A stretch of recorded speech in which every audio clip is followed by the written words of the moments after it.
Hello बच्चों, आइए इस प्रश्न को देखते हैं। माइटोकॉन्ड्रिया झिल्ली के विषय में निम्न में से कौन सा एक कथन सही नहीं है? विकल्प ए, बाहरी झिल्ली सभी प्रकार के अणुओं के लिए पारगम्य होती है। विकल्प बी, इलेक्ट्रॉन स्थानांतरण श्रृंखला के एंजाइम बाहरी झिल्ली में अंतः स्थापित होते हैं। विकल्प सी, भीतरी झिल्ली अत्यधिक कुंडलित होती है और अंतःवलनों का एक क्रम बन जाता है। या विकल्प डी, बाहरी झिल्ली एक छलनी जैसी होती है। इस प्रश्न की जो मुख्य अवधारणा है, मुख्य अवधारणा वह है माइटोकॉन्ड्रिया। माइटोकॉन्ड्रिया कोशिका में मिलने वाला एक दोहरी झिल्ली युक्त कोशिकांग होता है। माइटोकॉन्ड्रिया एक दोहरी झिल्ली युक्त कोशिकांग होता है। यह दो झिल्लियों से घिरा रहता है, जिसमें बाहर पाई जाने वाली झिल्ली को बाहरी झिल्ली तथा अंदर पाई जाने वाली झिल्ली को आंतरिक झिल्ली कहते हैं।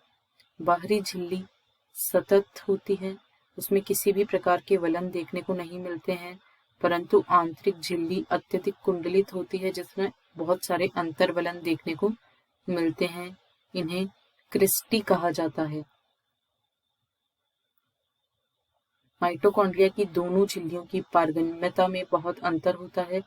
माइटोकॉन्ड्रिया की बाहरी झिल्ली छिद्रित होती है, अतः छलनी जैसी होती है। माइटोकॉन्ड्रिया की बाहरी झिल्ली छलनी सदृश होती है तथा यह अपने आर पार सभी प्रकार के अणुओं को आने जाने देती है। सभी प्रकार के अणुओं का पारगमन माइटोकॉन्ड्रिया की बाहरी झिल्ली से हो सकता है। इसके अतिरिक्त श्वसन श्रृंखला के सभी एंजाइम माइटोकॉन्ड्रिया की आंतरिक झिल्ली पर उपस्थित होते हैं या आंतरिक झिल्ली में धंसे रहते हैं। श्वसन श्रृंखला के एंजाइम माइटोकॉन्ड्रिया की आंतरिक झिल्ली में धंसे होते हैं। यदि विकल्पों को देखें तो विकल्प ए में कहा गया कथन बाहरी झिल्ली सभी प्रकार के अणुओं के लिए पारगम्य होती है, एक सही कथन है। विकल्प बी में कहा गया कथन इलेक्ट्रॉन स्थानांतरण श्रृंखला के एंजाइम बाहरी झिल्ली में अंतः स्थापित होते हैं, यह एक गलत कथन है, क्योंकि श्वसन श्रृंखला के एंजाइम जैसा कि हमने देखा आंतरिक झिल्ली में पाए जाते हैं। कथन सी, भीतरी झिल्ली अत्यधिक कुंडलित होती है और अंतःवलनों का एक क्रम बन जाता है, यह कथन भी सही है।